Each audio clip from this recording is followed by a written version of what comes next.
चलो exercise 7.1 question number तीसरा। सवाल बोल रहा है कि निर्धारित कीजिए कि देगा सवाल में निर्धारित कीजिए, सिद्ध कीजिए, सत्यापित कीजिए, दिखाइए, सबका मतलब एक ही होता है। तो बोला निर्धारित कीजिए कि क्या बिंदु इतना इतना इतना तीन बिंदु वो संरेख है। अब संरेख मतलब होता है क्या है? संरेखी, संरेखी है। संरेख मतलब एक ही बिंदु पर स्थित हो, एक ही रेखा पर स्थित होना। मतलब एक सरल रेखा ऐसे है और इसी रेखा पर बोल रहे ये तीनों बिंदु क्या स्थित है, ये तीनों बिंदु स्थित है। यहाँ पर समदूरस्थ नहीं बोला गया कि समान दूरी पर है, बोला ये संरेख है मतलब एक ही दूरी पे। हो सकता है कि ये बिंदु यहाँ पर, एक बिंदु यहाँ पर, एक बिंदु यहाँ पर, तीन बिंदु ऐसे। जबकि समदूरस्थ में क्या रहता था कि समान दूरी पर, लेकिन संरेख मतलब एक ही रेखा पर तीनों बिंदु होना चाहिए। तो देखो मान लो कि एक बिंदु यहाँ पर है, ए है, ये बी है और ये सी है। यहाँ पर ये हो गया 1 5, ये हो गया 2 3 और ये हो गया -2 -11। ठीक है, आप बोल रहे हैं कि ये संरेख है।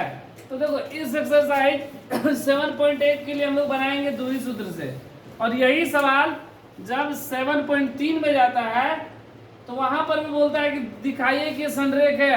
तो वहां पर हम लोग क्या करते हैं, उस सवाल को भी ऐसे बनाएंगे तो आएगा, और इस सवाल को भी उस तरीके से बनाएंगे तो आएगा।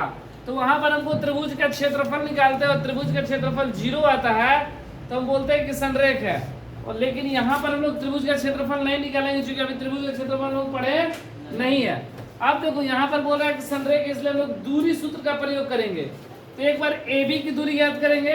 सपोज मान लो कि AB की दूरी आया मेरा 3, फिर BC का दूरी निकाल दिए, मान लो कि आ गया 5, और फिर AC का निकालेंगे। अगर यह दूरी AC की दूरी 3 और 5 8 आ जाए तो क्या हो जाएगा, संरेख हो जाएगा।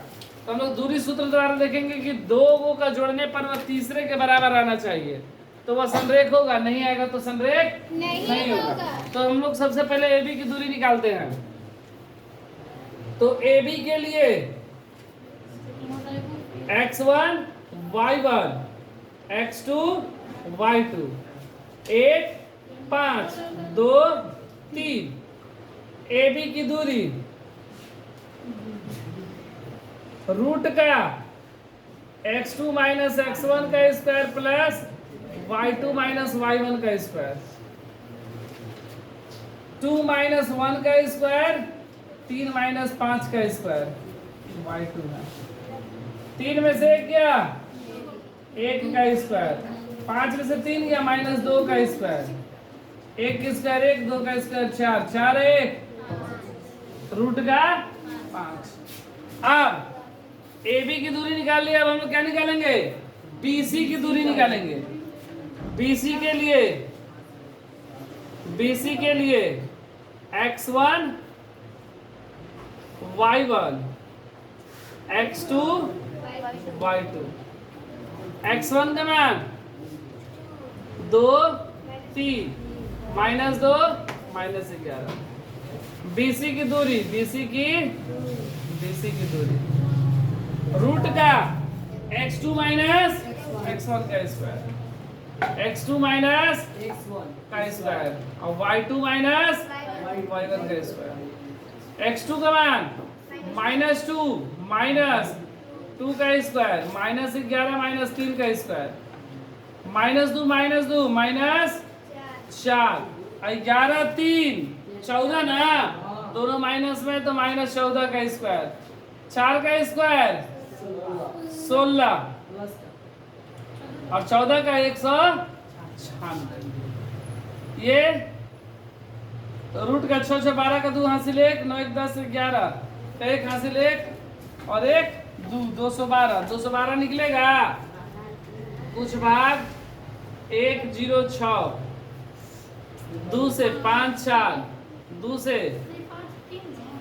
5 3 ना 53, ठीक 2 रूट 53 ना, 2 गुणे 2 गुणे 53, 2 रूट 53। ठीक है, फिर उसी तरह हम लोग क्या चीज का मान निकालेंगे, अब AC का मान निकालेंगे। AC का ना, AC के लिए तो AC के लिए x1 y1 x2 y2 1 5 -2 -11। ठीक है, तो हम लोग क्या निकालेंगे, AC की दूरी, AC की दूरी बराबर रूट का x2 - x1 का स्क्वायर प्लस y2 - y1 का स्क्वायर। x2 का मान -2 - 1 का स्क्वायर, -11 - 5 का स्क्वायर, 2 और 1 -3 का स्क्वायर, माइनस प्लस 11 और 5 -16 का स्क्वायर, 3 का स्क्वायर 9 और 16 का 16 गुणा 16 256, 36 का 6 3 6, 36 का 3 6 6 12 3 15 5 1 1 2। ठीक है, 9 से 15 का 5 हासिल 1 5 1 6 2 265 बाहर निकलेगा, 265 गुणनखंड कर ले रहे, 6 5 11 12 13 5 से जाएगा 50 25 और ये बचा 1 5 15, कटेगा नहीं तो ये तो जाएगा नहीं, इतना ही रहेगा। ठीक है, अब हमको निर्धारित करना है कि यह समान दूरी पर स्थित है कि नहीं। तो समान दूरी पर कब आएगा, जब AC का मान AB और BC के बराबर आए, मतलब AC बराबर AB प्लस BC रहे तो हो जाएगा। तो उसका मान रूट का 265, ये कितना है, AB का मान रूट का 5 और ये 2 रूट 53। ठीक है, अब देखो रूट से अगर बाहर हम लोग मान निकालते हैं, ठीक है, रूट से बाहर हम लोग निकालते हैं मान 265 का, दशमलव में कुछ आएगा क्योंकि पूर्ण वर्ग है नहीं, 5 का भी निकालेंगे तो पूर्ण वर्ग होगा नहीं, यहाँ 53 को भी निकालेंगे तो पूर्ण वर्ग नहीं होगा, मतलब जो भी आएगा वह दशमलव में आएगा और वह जो मान होता है वह लगभग में आता है, पूरा नहीं आएगा।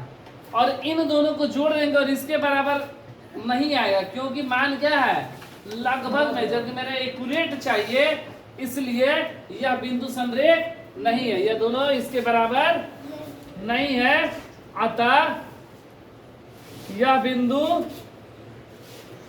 संरेख नहीं